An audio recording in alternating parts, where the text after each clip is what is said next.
Good afternoon, guys. My name is Taylor Colbert, and today I'll be talking to you about adding a 28th Amendment, and if they were to add a 28th Amendment, what I think it should be, and why you also should push for this 28th Amendment. So I'm going to go ahead and share my screen so you can see the little presentation that I got put together. Let me move you out of the way. And we're gonna press present.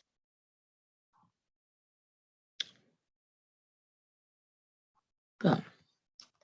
And there we go. So this would be my 28th Amendment if the US decided to add an additional one. So as I said earlier, my 28th Amendment would be the revision of the Second Amendment.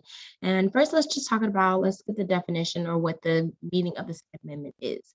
It is a well-regulated militia being necessary to the security of a free state. The right of the people to keep and bear arms shall not be infringed. And this is from the Constitution Center. And I just have a picture of the Second Amendment. And basically, it's saying that we shall be able to bear arms, carry guns, stuff like that.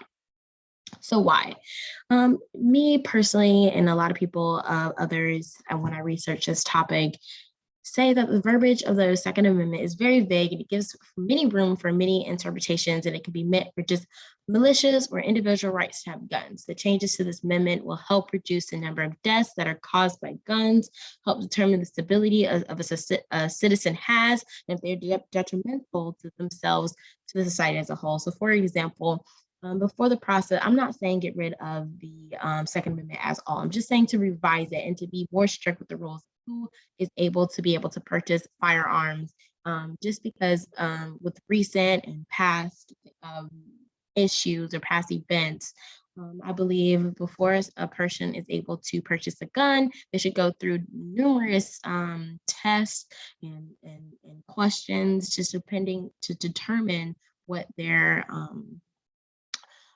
mental state is and if they are going to be causing harm to themselves or to a society. So these are the revisions that I would make. 1, background screenings and pre-qualification permits for every single transfer of a weapon, and no default sales are permitted. So sorry, English is struggling today. License for purchases are good for a period of time, not one sale or transfer. All sales and or transfers are to be recorded. You are responsible for that weapon. Purchases for ammunition will be recorded and require a permit. If someone is considered a temporary danger to themselves and society, an escrow service can secure their weapon. So to go more into depth, especially for a couple of these. So every purchase of a gun has to be recorded, no ifs, ands, or buts. There has to be some type of paperwork, some type of railroad or track back, so we're able to see, okay, this person purchased this item and this person purchased this ammunition. Also, if you want to purchase ammunition, you have to get a permit to purchase that. So ammunition isn't just free for any and everyone. And I'll explain a little bit more going into this.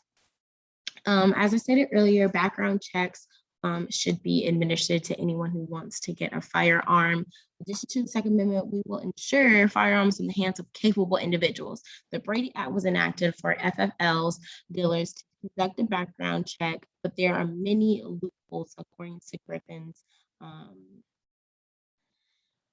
Also, the EMA church shooting, which this is a shooting that happened a couple of years ago.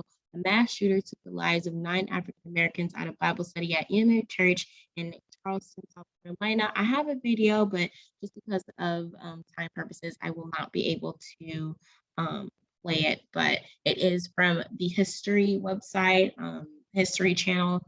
And if you just type in EMA Church in Charleston, this video would show up.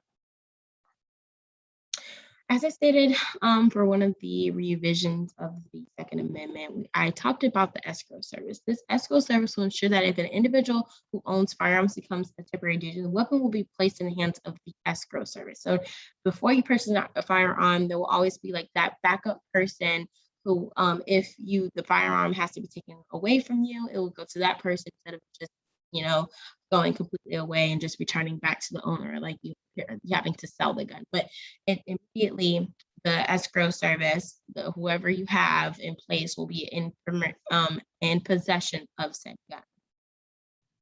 So why are these old additions? These additions help lessen the bad effects of the right to bear arms, one being the mass shooting. And for example, the Paso, Texas shooting.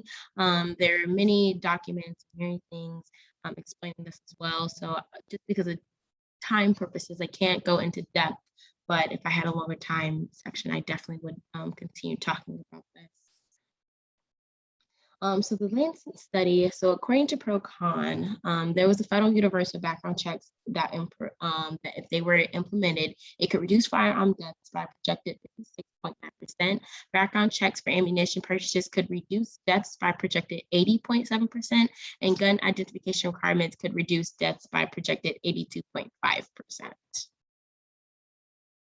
So many people say no to change, and that's okay because many people just don't like change. Many people just think, maybe these revisions are just not going to better us, it's going to worsen us. So many individuals say that gun control will not deter crime, only ownership does. In applied economic matters, assault weapon bans did not significantly affect murder rates at the state level, and states with restrictions on the carrying of concealed weapons had higher gun-related murders.